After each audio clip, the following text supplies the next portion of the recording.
오늘은 찬양으로 섬겨 주심에 감사를 드립니다. 함께 하나님 말씀을 나누도록 하겠습니다. 옆에 계신 분들과 축복의 인사를 하며 시작하겠습니다. 하나님의 이름으로 축복합니다. 하나님의 이름으로 축복합니다. 네.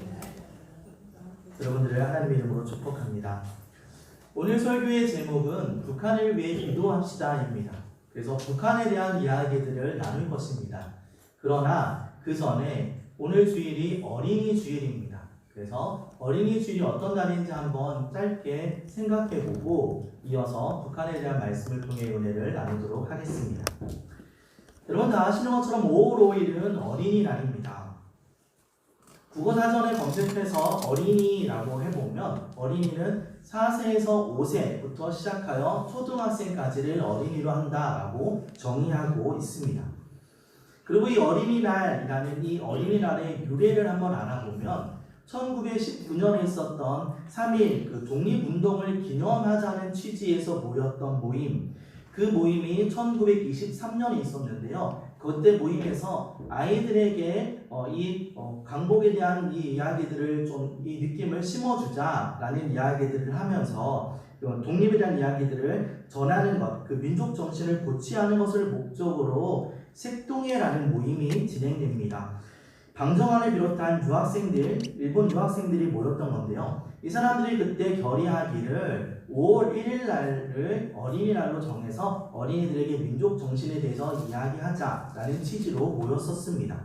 이것이 1927년에 날짜를 5월 첫째 일요일 날로 변경하게 되었고 1945년 강복 이후에는 5월 5일 날로 날짜가 변경됩니다.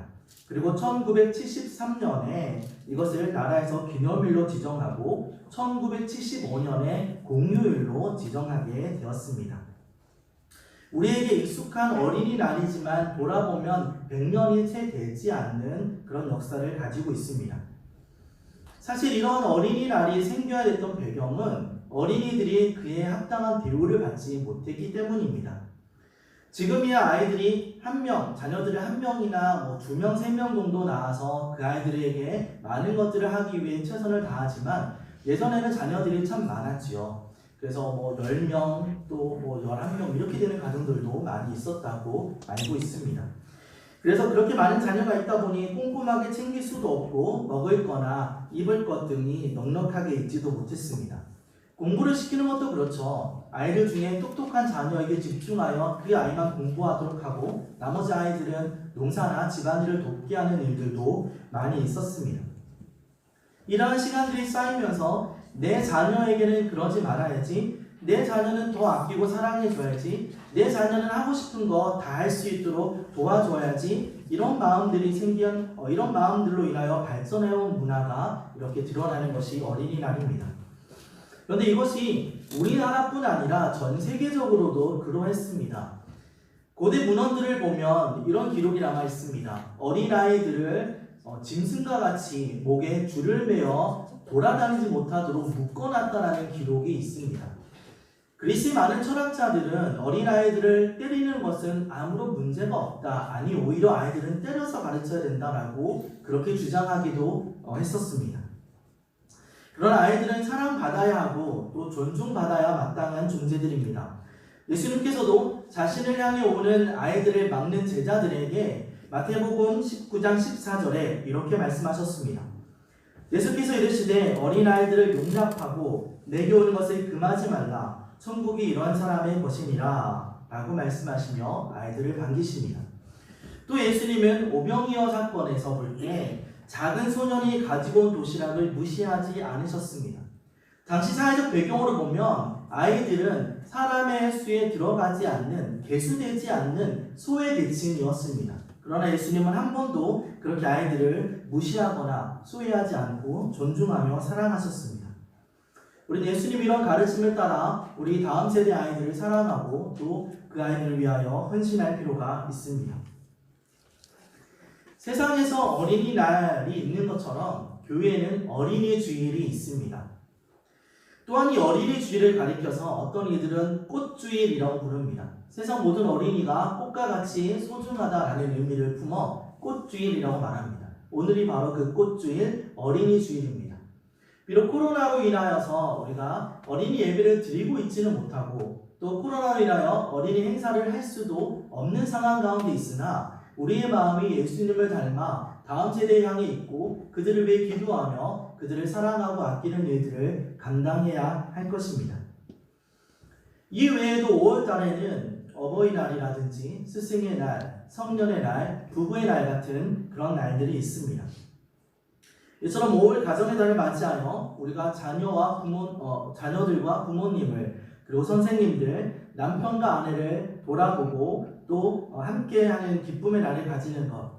한 해 중에 이렇게 날짜를 정해서라도 기념하는 것은 참으로 좋은 일, 감사한 일입니다. 그런데 문득 우리가 우리 가정과 우리 이웃을 돌아보는 것뿐 아니라 우리가 한민족된 북한을 위해서도 관심을 가지고 기도해야 하는 것은 아닐까라는 생각을 하게 되었습니다. 당연히 그들을 위하여 우리가 지속적으로 기도해야 할 것입니다. 그러나 우리가 가정의 달을 맞이한 이 5월 달에 더욱 북한을 위해 기도하기에 좋은 시간이 아닐까 생각합니다.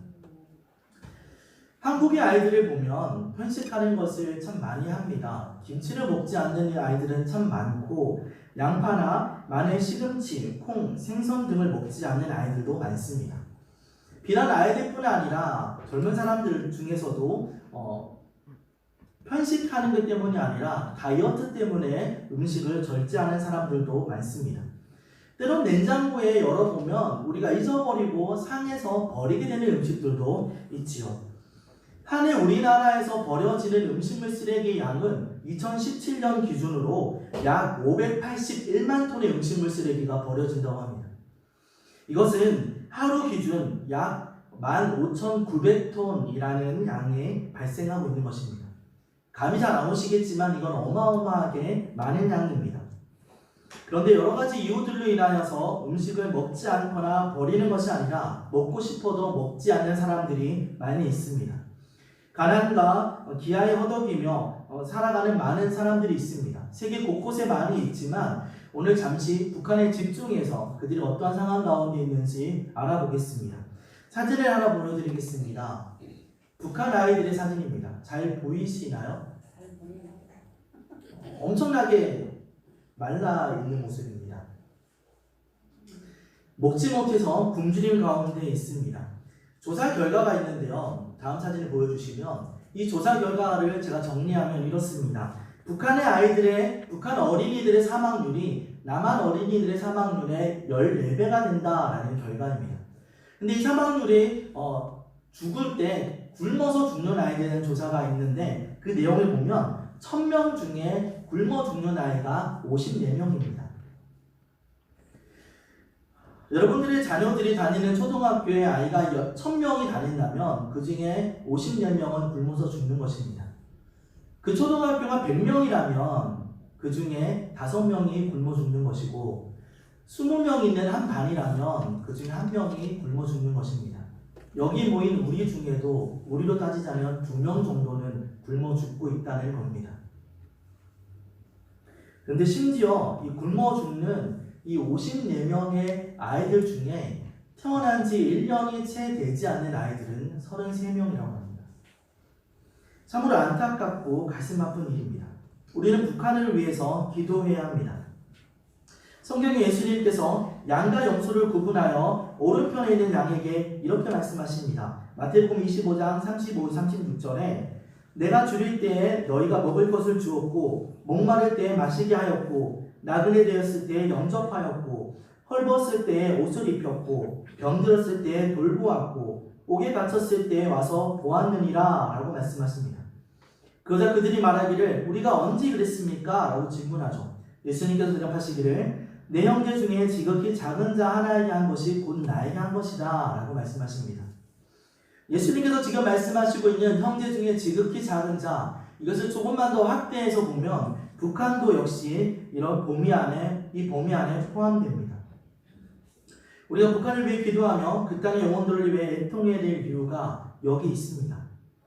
그들의 곤고함 때문이기도 하고 그들이 우리의 한 형제이기 때문입니다. 우리 형제 중에 지극히 작은 자, 북한의 영혼들을 위해서 우리는 기도해야 합니다. 하나님은 우리가 우리만을 위해 살기를 원하지 않습니다.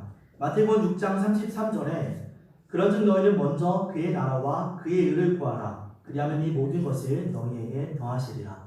하나님의 나라와 하나님의 의를 구하라 하시는데 이것이 이 범위 역시 북한이 포함됩니다. 하나님은 북한에도 하나님의 나라가 하나님의 의가 전해지기를 그곳에도 가득하기를 원하십니다. 사진을 하나 더 보여드리겠습니다. 이 사진 속에 나오는 아이는 북한에 살고 있는 12살 초등학교 5학년 된 아이입니다. 이 초등학교 5학년 된 아이에게 기자가 물어봅니다. 꿈이 뭐예요? 이렇게 물어봅니다. 그랬더니 이 아이가 대답합니다. 농민이요.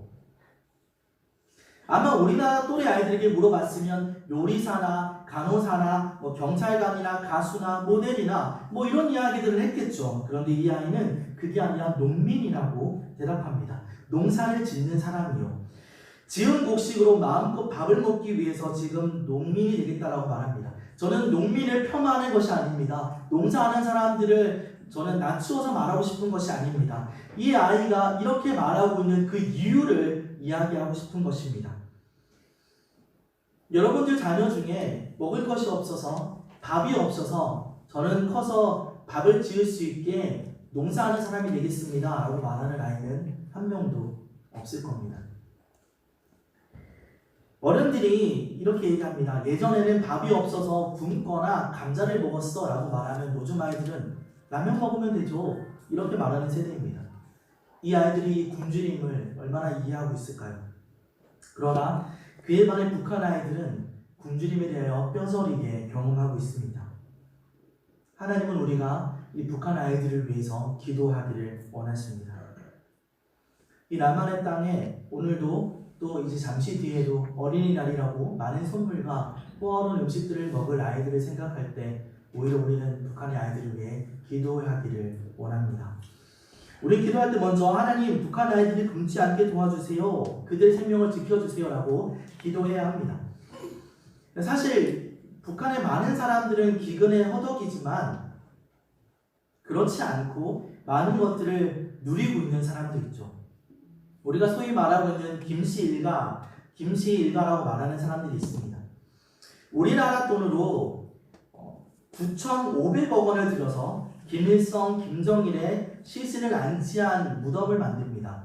사진을 보여드립니다. 금수산 기념궁전 또는 금수산 태양궁전이라고 불리는 것을 만듭니다. 그리고 이것이 시체를 보존하는 곳이기 때문에 그 안에 온도 유지를 비롯하여 되게 많은 것을 신경 써야 하기에 매년 이것을 유지하는 데 엄청난 돈이 들어간다고 합니다. 뿐만 아니라 평양 근처에 연회장인 강동특각이라는 것을 만들었는데요. 이 안에는 12만 평으로 되어 있고 3만 평의 승마장, 수영장, 인공호수, 연회장 등등이 가득합니다. 그 외에도 30여 개의 별장과 1천억 원 이상이 들어가는 비밀 별장들을 5개 더 가지고 있습니다. 그들이 이렇게 호화롭게 누리고 있는 동안 국민들은 매년 100만 통 이상이 넘는 식량이 부족해서 그 식량난을 겪고 있습니다. 우린 북한을 위해서 기도해야 합니다.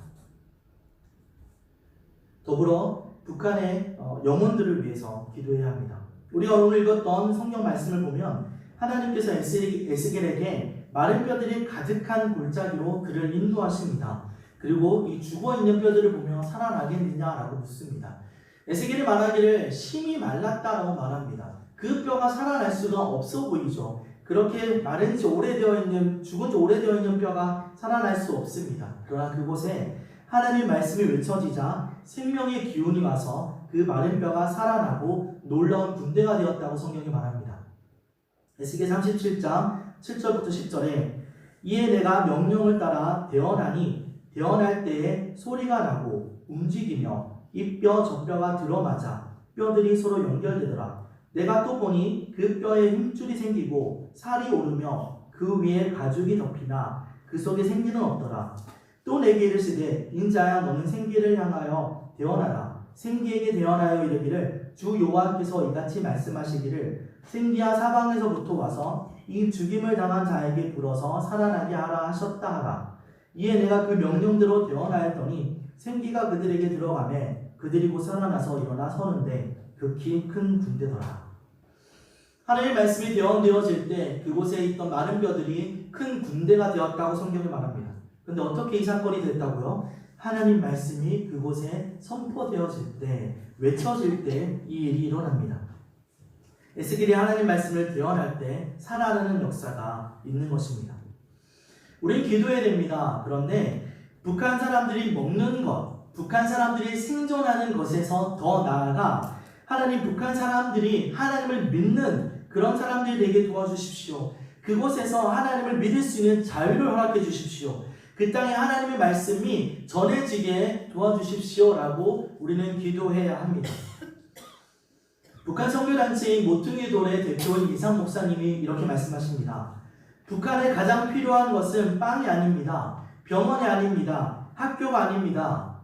그것은 한 부분일 수 있으나 전체는 아닙니다. 북한에 가장 필요한 것은 바로 예수 그리스도입니다. 이것이 그분의 말씀이 아니라 그 땅을 탈북한 탈북자가 이상 목사님께 이렇게 말했던 것입니다. 그 땅에는 다른 어떤 것이 아니라 예수 그리스도, 바로 그분이 필요한 것입니다. 여러분, 우리는 북한의 땅에 종교의 자유가 없다는 것을 잘 알고 있습니다. 하지만 그 땅에 목숨을 걸고 하나님을 믿고 있는 지하 성도들이 있다는 것도 잘 알고 있습니다. 그렇다면 여러분, 북한 성도들이 어떻게 하나님께 기도하시는지 혹시 알고 계신가요? 제가 만났던 탈북자분은 저에게 이렇게 말씀해 주셨습니다. 북한에서는 이웃끼리도 서로 감시하고 신고합니다. 그런 보상이 있기 때문에 그렇게 하는 거죠. 이렇게 얘기하셨습니다. 서로 이웃들도 감시하기 때문에 모든 문을 잘 닫고 그 집에 복층으로 되어 있는 다락이 있는데 그 다락에 올라가서 이불을 뒤집어 쓰고 베개로 이렇게 막고 거기 미리 이렇게 홈을 파두은 조그만 구멍이 있다고 합니다. 그 구멍에 얼굴을 대고 이렇게 하고 하나님이라고 아주 자그맣게 하나님을 부른다고 합니다. 찬양을 부르려면요, 아주 캄캄한 밤에 사람 한 분 없는, 아무도 오지 않을 깊은 산속에 올라가서 그것도 김일성을 찬양하는 가사에 아주 약한 가사만 바꿔서 하나님을 찬양하고 그러고 내려온다고 합니다. 하나님을 찬양하는 것도, 기도하는 것도, 예배하는 것도 모두 다 숨어서 해야 하는 그들이지만 그들은 자신의 목숨을 내놓고 자신의 목숨보다 더 중요하게 하나님을 섬기고 하나님을 사랑하며 살아가고 있습니다. 초대교회에서나 있을 뻔했던 순교의 이야기들이 지금도 북한에서는 일어나고 있는 것입니다. 1945년 해방되고 난 후에 소련군 장교의 직분으로 북한에 들어온 김일성은 북한을 공산화합니다. 그리고 1958년까지 북한에 있던 1500개 교회를 없애버렸습니다. 파괴하고 그리고 신실한 기독교인들을 처형했습니다. 교회 직분자들은 강제 수용소로 보냈고 교인들은 사람들이 살 수 없는 오지로 억지로 보냈습니다. 제가 몇 해 전에 일본 TV 뉴스에서 실제로 방영되는 기독교 주민 처형, 공개 처형 영상을 보았습니다. 여러 사람들을 나무에 묶어두고 총을 들어 하나 둘 셋 하면 동시에 그 사람들을 쏩니다. 이것이 몇 해 전에 있었던 일이고 그 영상이 실제로 일본 뉴스에 방영이 되었습니다. 슬프게도 아직도 북한의 지하에서 하나님을 믿는 많은 성도들은 하나님을 믿는다는 이유로 죽임을 당하고 있습니다. 가장 처참하게 이 일이 이루어졌을 때는 예수님을 믿는 사람들을 길가에 눕혀놓고 그 위에 커다란 그 굴러가게 되어 있는 그 아시도 그런 공사할 때 쓰는 그런 차를 가지고 사람들을 깔아서 죽였습니다. 카타콤 소식지에 있는 자료를 보면 1953년부터 2006년까지 공개적으로 처형된 기독교인의 수만 15,657명이라고 그렇게 조사되었습니다. 비공식적으로 죽은 사람의 수는 이에 몇 배에 달합니다. 지금도, 그럼에도 불구하고 지금도 지하교회에는 아직 20만 명의 사람들이 숨어 하나님께 예배하고 있다라고 그렇게 알려져 있습니다. 이상 목사님이 북한에서 성찬식을 한 적이 있습니다. 성찬식을 하는데 포도주를 구할 수가 없어서 막 찾다가 오렌지 주스를 찾았습니다. 그래 이거라도 성찬식을 해보자 라고 마음에 결심을 하고 사람들을 모아서 성찬식을 합니다. 근데 그 중에 있던 한 성도가 이렇게 이야기합니다. 내가 이 성찬식을 한번 하기 위해서 40년을 기도했습니다. 그런데 오늘 드디어 할 수 있게 되었네요.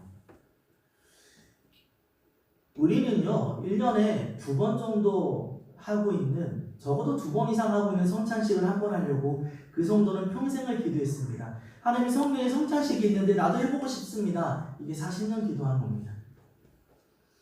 그들에게 성경책이 없고 찬송가가 없어서 손으로 작은 종이에 옮겨 써서 가지고 다닙니다. 성경책을 보여드릴게요. 저게 성경책입니다.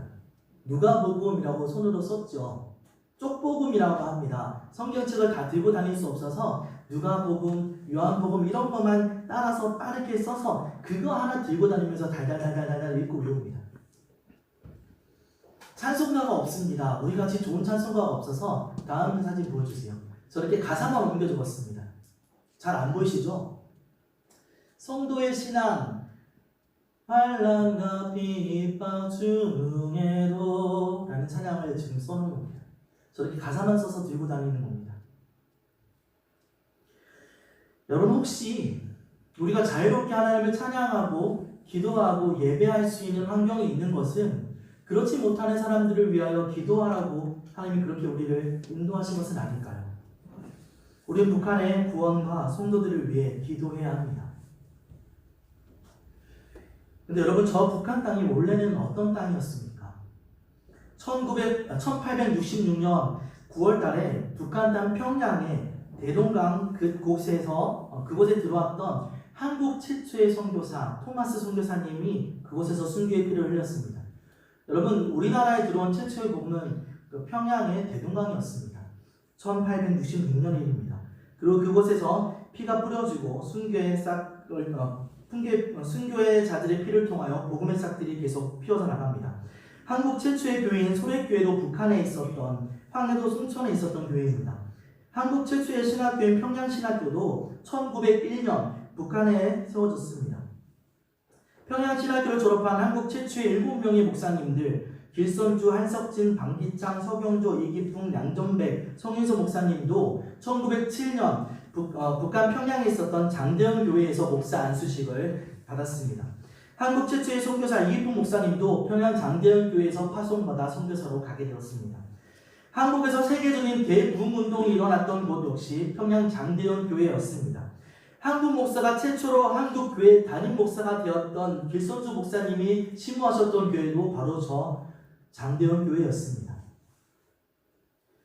여러분 장대현 교회는요 한국 기독교 역사 박물관이라는 곳이 있습니다. 경기도 이천에 있는데 여기에 가면 이건 참고로 말씀을 드립니다.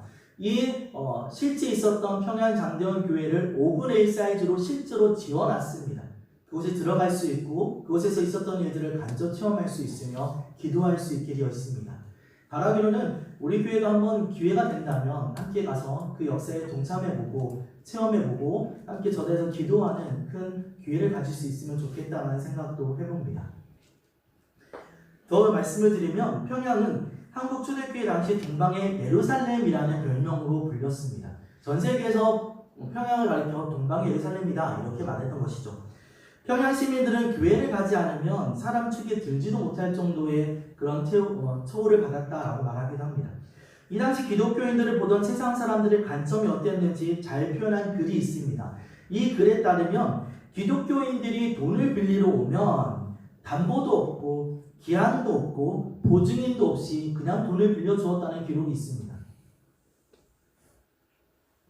지금하고 참 다르죠. 기독교인이라고 하면 오히려 더 못 믿겠다고 말하는 사람들도 있죠. 놀랍게도 그 당시에는 저 교회 다닙니다, 저 예수님 믿습니다라고 하면 담보도 없고 기간도 없고 보증도 없이 그냥 돈을 빌려줄 만큼 신뢰를 받던 때였던 것입니다. 그 당시 북한 땅의 교회는 교회 밖에서도 인정받는 교회였던 것을 우리가 알 수 있습니다. 또한 대한민국의 근대사의 길이 남을 선구자들, 독립운동가들을 보면 그 중에 북한의 성도들이 있었습니다. 3.1운동 당시 독립선언문을 서명했던 33명의 사람 중에 16명이 기독교인이었고 1명을 제외한 15명은 목사님이었습니다. 그리고 그 중에 대부분이 북한 출신 목사였습니다. 예전에는 북한이 예수님을 잘 믿는 곳이었습니다. 신앙의 중심지였습니다. 설교를 준비하면서 이 말씀이 떠올랐습니다. 예레미야가 1장 1절입니다. 슬프다 이 성이여, 전에는 사람들이 많더니 이제는 어찌 그리 적막하게 앉았는고, 전에는 열국 중에 크던 자가 이제는 가부같이 되었고, 전에는 열방 중에 공주였던 자가 이제는 강제 노동을 하는 자가 되었도다. 우리는 북한의 영적 회복을 위해서 그 땅에 다시 뜨거운 신앙의 중심지가 되기 위해서 기도해야 합니다. 바울은 로마서 9장 3절에 이렇게 말합니다. 나의 형제 곧 골육의 친척을 위하여 내 자신의 저주를 받아 그리스도에게 끊어질지라도 원하는 바로다 라고 말합니다. 바울이 말하고 있는 이 말은 그리스도의 사랑에서 우리가 끊어질 수 있다라는 것을 주장하는 것이 아닙니다. 끊어질 수 없는 그리스도의 사랑에서 끊어질 것 같은 고통과 괴로움 가운데 있다 할지라도 형제와 고륙과 친척, 자기 동족을 구원하는 것이 우선되며 그리고 이것을 내가 사명으로 알고 실천하겠다는 말입니다. 구약의 모세도 그 백성들이 우상을 만들고 절하며 하나님을 등졌을 때에 하나님께서 진노하셨습니다. 그때 이렇게 얘기합니다. 출애굽기 32장 32절에 이제 그들의 죄를 사하시옵소서. 그렇지 않으면 원컨대 주의 거룩하신 책에서 내 이름을 지워주십시오. 자기 동족을 구원하기 위해서 내가 하나님의 이름 책에서 지워진다 할지라도 하나님 그렇게 해주십시오라고 그렇게 말하고 있는 것입니다. 우리가 북한을 위해 이렇게 기도하는 것은 어려울 것입니다. 이렇게까지 할 수는 없을 것입니다. 그러나 우리가 한 민족을 위해서 형제요 동포인 북한을 위해서 기도해야 하는 것은 우리가 감당해야 될 사명이라는 생각이 우리 가운데 있었으면 좋겠습니다. 말씀을 마치겠습니다. 5월 가정의 달을 맞이하여 우리 자녀들을 돌보고 우리 부모님들을 섬기고 부부간의 관계를 회복하고 스승을 기념하는 스승의 은혜를 기리는 것, 그런 것은 참 중요합니다. 그러나 이미 갈라선 지 오래되었다 할지라도 한민족이었던 북한을 위해 그들을 돌아보고 그들과 함께하기를 기도하는 일도 말로 다 할 수 없이 중요한 일이라는 것을 기억하시기를 바랍니다. 통일은 쉽지 않습니다. 남한과 북한이 오랜 시간 서로 다른 이데올로기로 살아오며 그간의 골들이 아주 깊을 것입니다. 현실적으로도 하나 되는 것이 어렵고 통일이 되었을 때 정치적으로, 문화적으로, 경제적으로도 많은 혼란이 있을 것입니다. 그러나 제가 드리고 싶은 말은 지구상에 존재하는 유일한 분단 국가인 남한과 북한이 하나 되어 하나님을 예배하는 그 날이 속히 오기를 우리가 기도해야 한다는 것입니다. 사도행전 1장 8절에 하나님이 이렇게 말씀하십니다. 오직 성령이 너희에게 임하시면 너희가 권능을 받고 예루살렘과 온 유대와 사마리아와 땅끝까지 이르러 내 증인이 되리라 하시니라. 그리고 분명히 예수님께서 말씀하고 계신 이 땅끝에는 북한도 포함되어 있다는 것을 믿습니다. 5월 가정의 달을 맞이하여 우리가 서로를 돌아보는 이 귀한 달에 우리 가정과 스승과 부부와 자녀들뿐 아니라 우리 북한을 돌아보고 그 땅을 위해서도 기도하는 그런 귀한 시간으로 삼을 수 있기를, 그런 기도하는 저와 여러분 모두가 될 수 있기를 간절히 소원합니다. 기도하겠습니다.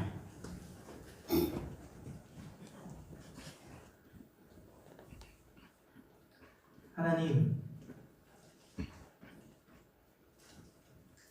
조금은 듣기에 불편한 이야기일지도 모르겠습니다. 그러나 사람은 살아가다 보면 자기 일에만 집중하고 자기 중심적으로 살아갑니다. 이렇게 억지로라도 우리가 돌아보고 이야기하고 다시 생각해보지 않으면 하나님 우리가 그것을 잊어버리고 또 기도하지 않게 됩니다. 하나님, 이 5월달에 행복하고 즐거운 가정의 달에 우리가 마음 한켠에 슬프고 안타까운 이 땅을 우리가 기억하게 하시고 기도하게 하시며 하나님 그 땅을 위하여 하나님의 사랑이 전파되기를 소원하게 하여 주시옵소서. 죄송스럽게도 하나님, 북한의 성도님들은 남한의 성도님들의 신앙을 위해 기도한다고 합니다. 탈북자의 말에 따르면 북한에서 남한을 위해 많이 기도했다고 합니다. 하나님 남한 성도님들이 바르게 신앙생활하게 해주세요. 그들이 변해간다고 합니다. 하나님 그들이 온전히 신앙을 지키게 해주세요라고 수없이 기도했다고 들었습니다. 우리가 그들을 위해 기도해야 될 터인데 오히려 그들이 우리를 위해 기도합니다.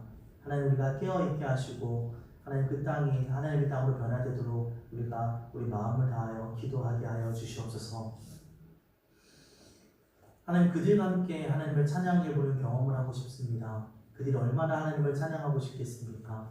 그들이 얼마나 소리쳐 하나님이라고 외치고 싶겠습니까? 그들이 얼마나 자유롭게 예배하고 기도하고 싶겠습니까? 하나님 그들의 그 감격을 우리가 함께 공유하게 하시고 하나님 그날이 속히 이루어져서 이 한민족이 함께 하나님을 찬양하고 예배하는 그 감격의 날들을 누리게 하여 주시옵소서.